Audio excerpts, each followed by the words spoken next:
Hotter than Missy Hyatt used to be, it's Exploder. Hello everyone, welcome back to Exploder. This episode we're going to do something a little different. We're going to talk about wrestling video games. Not some of the best, because there's a lot of great ones, but there's also some very awful ones. So getting back into the swing of things, I've talked about the worst pay-per-view I've ever seen. Now, I'm going to talk about the worst wrestling video game. Just start out, I'm not going to mention WWE Crush Hour, which was sort of a twisted metal type clone because it's a different genre. It had wrestlers in it, but it wasn't a wrestling game. So with my criteria, it didn't count. Same with WWF Betrayal. It was a bad beat 'em up on a Game Boy. What did you expect? Again, has wrestlers, doesn't make it a wrestling game. And then, this may be a little controversial, but it's going to be a little different. I'm going to explain it. WrestleMania the arcade game and In Your House, back for PlayStation, Sega, arcade, and whatnot. I'm not going to include those. Some people say, well, they're not good. Well, I think that's because the modern era, people are getting used to simulation. A lot of wrestling games now are simulation.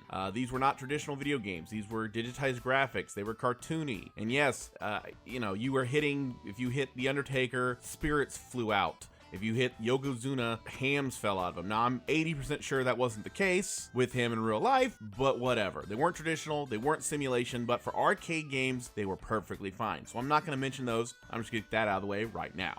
I'm going to start with a game that's not that bad, but really not that good. WWF Royal Rumble for the Dreamcast. This game came out during the Dreamcast run, very short run that it was, and it wasn't overall a bad game. It was decent, the control scheme was okay, the hit detection was good, and it was simulation. The biggest problem was there was really no features. There was a Royal Rumble mode, of course, single, tag team here and there, but it was nothing major, and the roster was incredibly small. I mean, the Acclaim games had more people involved in the roster, and those games were worse, and we'll get to those. But the Royal Rumble was just not good. You could only have so many characters on screen at one time, and this was, mind you, compared to a WWF game like SmackDown or SmackDown 2 Know Your Role, which were both on the original PlayStation. And theoretically, the Dreamcast was more powerful than the PlayStation. So why the Dreamcast version had a smaller roster, fewer features, was a very bare bones project, and why it was worse than two games that came out before it's really mind boggling. So WWF Royal Rumble for the Dreamcast, not great, but not awful, just sort of there.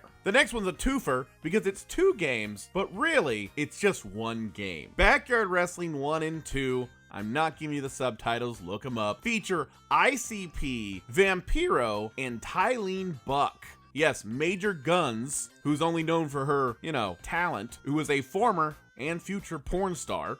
The game was just awful. The hit detection was awful. If you threw something at any point in the entire area, which was usually someone's backyard because, gimmicks, if you threw something, it would find somebody and hit them. I don't care if you could turn around and throw it the exact opposite. It would hook around magic bullet style and hit the person. So no matter what you did, it was going to hit that person. It was frustrating. If you're throwing it, that's cool. If someone throwing it at you, it's frustrating. The game engine was awful. It featured the Insane Clown Posse and a bunch of unknown guys who were with them. If you were into the Insane Clown Posse, I'm sure you knew who half these guys were, but it featured them, Madman Pondo, in literally his only video game, and rightfully so, and just an awful game. If it features Vampiro, two dressed up clowns, and a porn star, and calls itself a wrestling game, one of the parts of that is lying to you. That's all I'm saying. Awful, awful, awful game. Do not play it. Now back to the licensed games. What is there to say about WWF Steel Cage Challenge for the Nintendo? It was a 1980s WWF game. It played like crap. Oh no, yeah, part of the screen was obstructed by a giant blue cage. That's really all I can say about that game. It sucked. There's a blue cage in the way, and it played like crap, so that's all it gets. Doing another twofer, this time coming out of WCW. WCW Nitro and Thunder, both on the PlayStation 1, are basically the same game, only Thunder has a blue paint job. I don't know how to explain how bad this game is. I don't know how to explain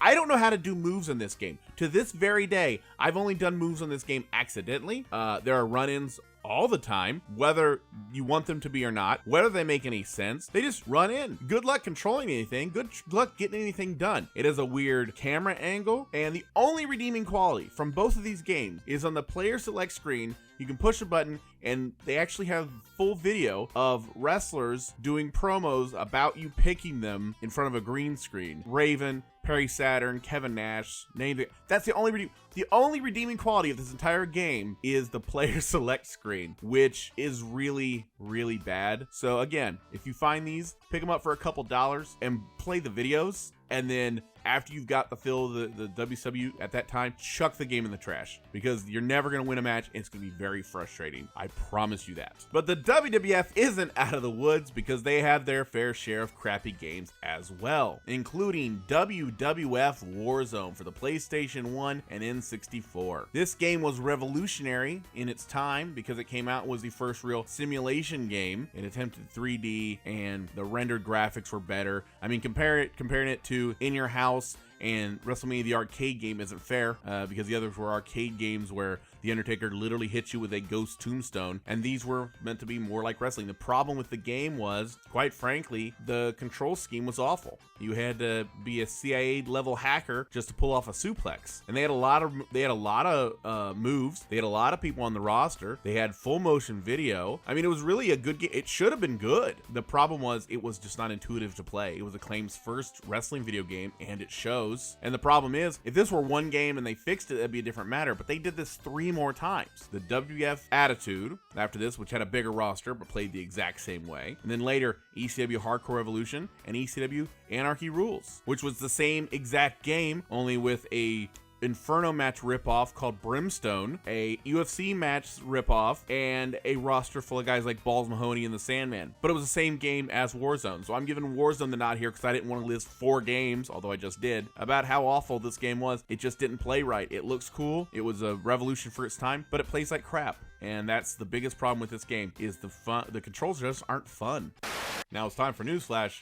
Our checks don't bounce because there are no checks. John Cena and Nikki Bella recently broke up after 6 years as a couple. Turns out the only way to see John Cena as a heel is to date him. Vince McMahon is reportedly high on Baron Corbin once again, and many expect to see a big push for the star in the coming months. WWE is already working on a wig with a bald spot merchandise for just the occasion. The Saudi Arabian event, The Greatest Royal Rumble, will now be 6 hours, feature a 50-man battle royal and a casket match between The Undertaker and Rusev again for some reason. This is the greatest thing to hit Saudi Arabia since the last exorbitant thing someone in Saudi Arabia spent money on. Bruce Pritchard and the Pod God, Conrad Thompson, are beginning a new podcast for the WWE Network. They promise the same insight with a likely chance that the next time you hear Vince McMahon's voice screaming, it could actually be him. In his Hall of Fame speech, Mark Henry playfully mentioned that he thought he had one more run in him and threatened current WWE champions. This is the most intimidating thing he's done since saying, "I will destroy you," to a Florida Outback Steakhouse. The restaurant has since closed due to security concerns. The Superstar shakeup happened recently, with Raw getting Sami Zayn, Kevin Owens, and Scottish Diesel, while SmackDown got Jeff Hardy, Samoa Joe, and Big Cass. In other news, Enzo Amore just got transferred to the night shift at a New Jersey Planet Fitness where he works. Everyone's a winner. That's it for Newsflash. Now let's get back to the show.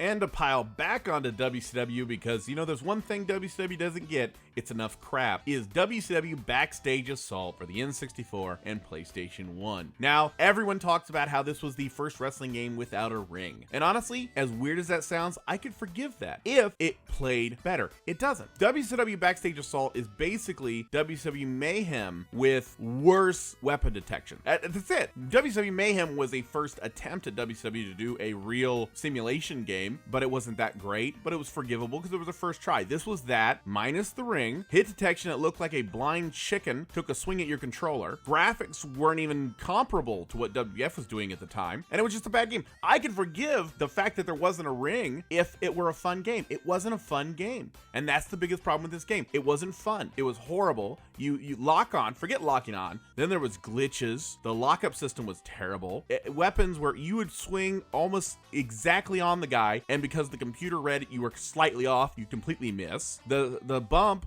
if you sold a weapon, there were 2 ways to sell a weapon. You either stumbled backwards, like you turned and stumbled, or you fell. That's it. That's the only way. You get hit by a truck, you'd either stumble back or fall. This game looked bad, it played bad, and it was just a terrible game. And again, I could forgive the no ring part if it just played better, and it didn't play better. So that's why this one's awful. Again, you can get this for a couple bucks anywhere, and I played it just for sheer curiosity, and I'll be honest with you, I'm kind of regretting that I did. And we're gonna close it out with the worst of the worst. That's right, Hulk Hogan's main event for the Xbox 360. It's a Hulk Hogan game in 2011. Anything worse? Yes, it's for the Kinect. Yes, that thing that you swung blindly like you were trying to have a seizure or something to that effect and doesn't work at the time, doesn't read things. Now, take that, add Hulk Hogan's do-rag cover head to it, make it a generic wrestling game that requires the Kinect, and you get a game that has a 26 Metacritic score and got a 1 out of 10 by Game Informer. 1 out of 10. I'm pretty sure that one time the editing staff got measles got a 3 out of 10. 1 out of 10? Yeah, awful.